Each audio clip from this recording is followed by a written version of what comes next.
Rooms ಅದಾವೇನ್ರಿ? ನಿಮ್ಮ Aadhaar card ಕೊಡಿ. ಟ್ರಾನ್ಸ್ಜೆಂಡ್ರಾ? ಆಕಾಶ್, ರೂಮ್ಸ್ ಏನಾದ್ರು ಖಾಲಿ ಇದೆಯಾ? ರೂಮ್ಸಾ ಫುಲ್ ಆಗಿದೆ ಕಣ. ಇಲ್ಲಂತಕ್ಕ. ಸರಿ ಅಣ್ಣ. ಹಾ, ಹೋಟೆಲ್ ಹತ್ರನೇ ಇದ್ದೀನಿ, ಇವಾಗ ಬರ್ತಾ ಇದ್ದೀನಿ. ಸಾನಕ್ ಆರಾಮಿದ್ಯಾ? ಆರಾಮಿದ್ದೀನಿ ಅಣ್ಣ. ಅಕ್ಕ, ಯಾದಗಿರಿಗೆ ಯಾವಾಗ ಬಂದ್ರಿ? ಈ ಹೋಟೆಲ್ ನಮ್ದೇ. ಹೌದಾ ಅಣ್ಣ, ಒಂದ್ ಸಣ್ಣ ಕೆಲ್ಸ ಮೇಲೆ ಬಂದೆ, ಆದ್ರೆ ರೂಮ್ ಬೇರೆ ಖಾಲಿ ಇಲ್ವಂತ. ರೂಮ್ಸ್ ಆಗಿಲ್ವಂತೆ, ಬಾ ನೋಡೋಣ. ಓಯ್, ರೂಮ್ಸ್ ಖಾಲಿ ಇಲ್ಲ ಅಂತ ಯಾರು ಹೇಳಿದ್ದು? ಸರ್ ಅದು ಖಾಲಿ ಅವ ಇಲ್ಲ? ಖಾಲಿ ಇದೆ ಸರ್. ಮತ್ತೆ ಯಾಕಿಲ್ಲ ಅಂತ ಹೇಳಿರಿ? ಅಣ್ಣ ಅವರೊಬ್ರು ಟ್ರಾನ್ಸ್ಜೆಂಡರ್ ಅಣ್ಣ, ಅವರೇ ರೂಮ್ ಕೊಟ್ರೆ.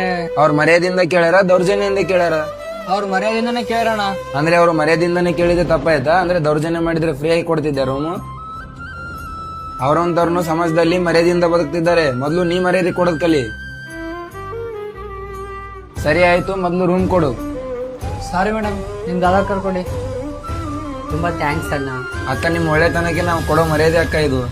ನಿಜ ಅಲ್ವಾ? ಟ್ರಾನ್ಸ್ಜೆಂಡರ್ ಅಂದಮೇಲೆ ಮರ್ಯಾದೆ ಕೊಡಂಗಿಲ್ಲ. ಅವರಿಗೂ ಒಂದು ಮನಸ್ಸು ಇರುತ್ತಲ್ವಾ? ದಯವಿಟ್ಟು ಅವರಿಗೂ ಮರ್ಯಾದೆ ಕೊಡಿ. ಮತ್ತು ಈ ವಿಡಿಯೋ ಇಷ್ಟ ಆದರೆ ಲೈಕ್ ಮಾಡಿ, ಶೇರ್ ಮಾಡಿ, ಸಬ್ಸ್ಕ್ರೈಬ್ ಮಾಡಿ. ಮತ್ತು ನಿಮ್ಮ ಅನಿಸಿಕೆ ಏನಿದೆ ಅಂತೇಳಿ ಕಮೆಂಟ್ ಮಾಡಿ.